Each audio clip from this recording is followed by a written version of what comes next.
Mga kuys, meron tayong ibebentang KT8 na dapat i-review or i-unbox natin. Pero meron na kasi siyang buyer eh. So pakita ko na lang sa inyo. Isang special colorway din to mga kuys.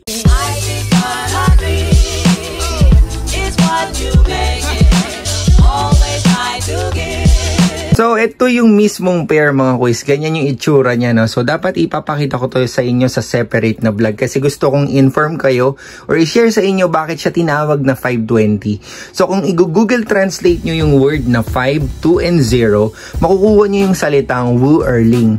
Ang I love you sa Chinese is Wu Ai Ni. So, parang pag sinabi mo siya ng mabilis, yung 520 in Chinese, Wu Erling or Wu Ai Ni. Yun yung inspiration behind sa napakaganda at kulay na sapatos na to. Nakakatuwa kasi mabibigay natin siya for only 6,500 pesos. Dito lang yan sa Kuis Kicks.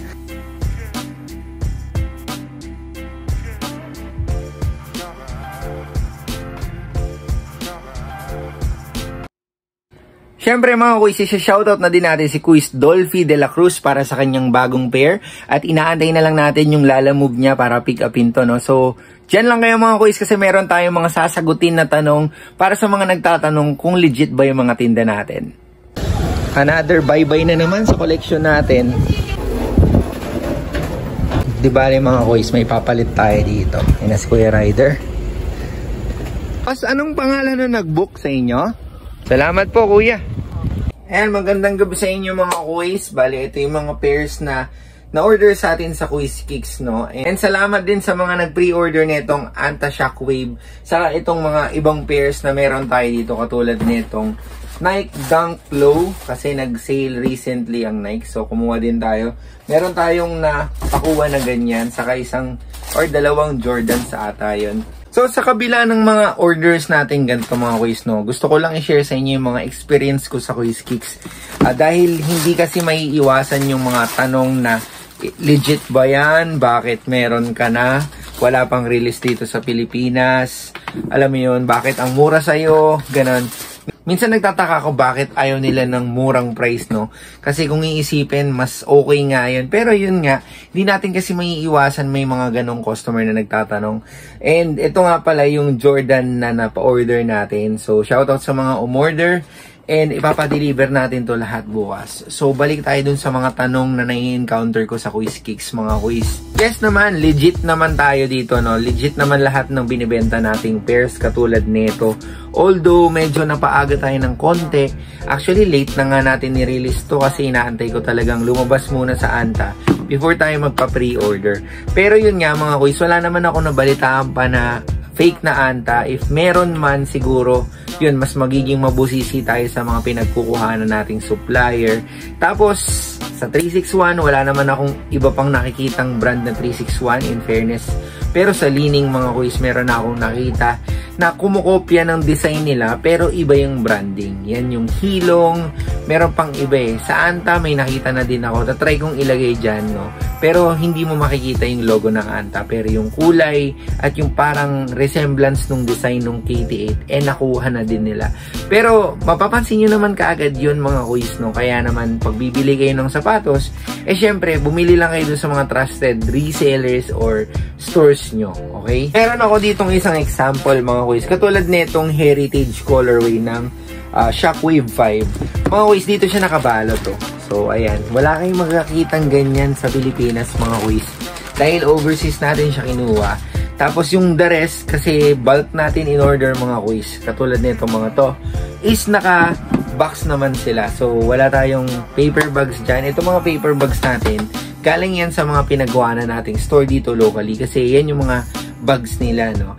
Pagdating naman sa price mga kuys, bakit siya mura? Ganito lang yan kasimple mga kuys eh. Pag magbi-business ka, maghahanap ka ng mura para mabenta mo din ng konting may tubo. Pero mura pa din pagdating sa tao, di ba? So, ganun kasi yung magic doon. Para sa akin, yun yung nag-work. Pero hindi naman kailangan i-resell natin ng mas mataas porque hype na hype yung sapatos na to, no? Mga kuys, pagdating naman, bakit wala kang COD, wala kang Shopee, wala kang TikTok? Mga kuys, para sa akin, ayoko na mag-set up ng madaming tools kasi one-man show lang muna tayo sa ngayon, no? Ako lang din yung gumagawa ng lahat, nagpapaship, nag-order, nag-take ng order, nagre-reply sa inyo sa hating gabi. Ako lahat yon. Wala kayong ibang kausap sa Kuis Kicks kundi ako. Minsan, kausap niyo yung automatic reply, yun lang yun. Dating sa bakit wala kang COD, sa ibang courier, may COD sila na mura lang yung shipping pero kailangan mo ng mga requirements which is wala pa tayo. Pagdating naman sa LBC, meron silang LBC, COD, COP mga kuys pero ayokong magbayad ng napakataas na shipping, okay? Pero kung mapilit ang customer, ginagawa pa din natin yun. Depende yun, ina-advise ko sa kanila kung magkano yung shipping. Minsan kasi umaabot ng 500, alam mo yun, 600 pa nga minsan eh. Parang meron ako pinaship sa parting Mindanao, umabot ng 600 kasi ang laki ng sapatos, ang bigat ng box. Scotty Thompson yun na size 13 or size 12, eh ang bigat ng box nun mga kuys, parang na-charge kami ng around 500, 600 pesos, parang ganun. Doon mga kuys, hindi ako gumagamit ng Shopee, TikTok or kahit anong platform kasi ayoko magpatong ng extra fee para lang makover yung tatanggalin sa akin nung platforms na yun. Kunwari, binibenta ko tong Shockwave ng 6,000 or 5,300. Papatong kukuha si Shopee sa akin ng commission. Okay? Pagdating sa inyo mga kuys, syempre, pwede kayo maka-discount. Depende sa voucher. Pero, tataasan ko dapat yung price para makakuha pa din ako ng profit dun sa posting ko sa Shopee. Last reason bakit ayoko ng COD mga kuys, kasi ayokong dumating sa point na hindi nyo kunin yung sapatos at matempt lang kayo, ma-joy-joy lang kayo, di ba? Katulad na lang na itong isang sapatos na meron tayo dito mga kuys. Try namin tong ipa-COD, COP. Hindi ko nababanggitin kung sino yun. Pero ayan, tignan nyo yung nangyari sa box. Ganyan yung nangyari mga kuys, no? Bugbog na bugbog siya, halos wala na siyang kaluluwa. So, ayan yung mga hindi nyo nakikita sa mga pangyayari sa mga resellers. Kaya, minsan, kapag alam nyo medyo trusted, mataas naman yung ratings, madami naman feedback, eh, pagkatiwalaan nyo na. Alam naman ng mga nakabili na dito sa Kuis Kicks at mga repeat customers natin na yun talaga yung proseso ko. Bale, yung assurance ko kasi mga kuis is madideliver ko naman yung item sa inyo. Magka-problema man is insured yung items nyo. Meaning to say mga kuis, kahit anong problema man yung mangyari along the way, papunta sa inyo yung item is refundable pa din yung pera nyo para sa security nyo, no? Kaya yun yung mga pinaghandaan ko talaga sa Kuis Kicks.